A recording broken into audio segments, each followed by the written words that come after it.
ফুচকা পছন্দ করে না এমন কিন্তু মানুষ হাতে গোনা খুব কমই পাওয়া যাবে। সেই কারণে আজকে আমরা চলে গেলাম নরসিংদীর ফুচকা বিলাস রেস্টুরেন্টে। শুরুতে আমি আপনাদেরকে এই রেস্টুরেন্টের লোকেশনটা বলে দিচ্ছি। লোকেশনটা মূলত নরসিংদীর জেলখানা মোড়ের একদম রেল স্টেশনের কাছেই হচ্ছে রেস্টুরেন্টটা অবস্থিত। আর এই রেস্টুরেন্টে কিন্তু দুইটা সাইট আছে। এখন যে সাইটটা আমি আপনাদের দেখাচ্ছি এটা হচ্ছে ওদের ইনডোর সাইট, এর পাশাপাশি ওদের কিন্তু আউটডোর সাইটও আছে।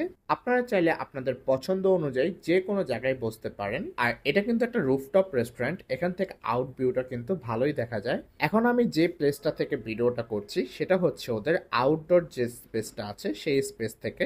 আর এই জায়গাটাতে কিন্তু মূলত নাইট টাইমে সবচেয়ে বেশি ভালো লাগে, কারণ তখন অনেক কালারফুল লাইটে এই জায়গাটা কিন্তু অনেক বেশি সুন্দরভাবে ফুটে ওঠে। আপনারা চাইলে কিন্তু ডে টাইমেও এখানে বসতে পারেন। আর এখানকার বিভিন্ন ধরনের এই ওয়াল পিকচার গুলো কিন্তু এই জায়গাটাকে অনেক বেশি কমপ্লিমেন্ট করছিল, যেটা দেখতে খুব বেশি সুন্দর লাগছিল। আপনারা চাইলে কিন্তু এখানে অনেক সুন্দর সুন্দর পিকচারও ক্লিক করতে পারবেন। এছাড়াও এই রেস্টুরেন্টে শুধু ফুচকা না, আপনারা চাইলে fried rice, chow mein, burger, pasta এছাড়াও আরো অনেক ধরনের স্ন্যাক্স আইটেম অ্যাভেলেবেল পেয়ে যাবেন। এর মধ্যে কিন্তু meat box, soup, salad and কফিও পেয়ে যাবেন। এই রেস্টুরেন্টের স্পেশাল ডিশ হচ্ছে ফুচকা, সেই কারণে এখানে লটস অফ ভ্যারাইটির ফুচকা পেয়ে যাবেন। আমরা এখান থেকে এই দই ফুচকাটা নিয়েছিলাম 120 টাকা দিয়ে, সাথে একটা রেগুলার ফুচকাও নিয়েছিলাম 60 টাকা দিয়ে। ফার্স্টে আমরা ট্রাই করেছিলাম এই রেগুলার ফুচকাটা, আর এই রেগুলার ফুচকাটা খেতে কিন্তু অনেক বেশি মজা লেগেছিল। এর মেন কারণ হচ্ছে এটার সাথে যে তেঁতুলের টকটা দেওয়া হয়েছিল সেটা টেস্ট ছিল একদম টপ নচ। এবার হচ্ছে এই দই ফুচকাটা খাওয়ার পালা। আর সত্যি কথা বলতে গেলে এই দই ফুচকা নিয়ে আমার তেমন একটা এক্সপেকটেশন ছিল না, কারণ সব জায়গায় দই ফুচকা কিন্তু সবসময় পারফেক্ট হয় না আর মজাও হয় না। কিন্তু ট্রাস্ট মি,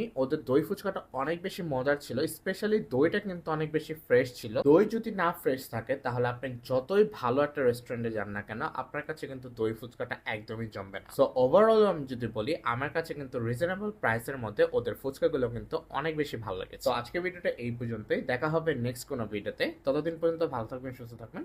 আল্লাহ হাফেজ।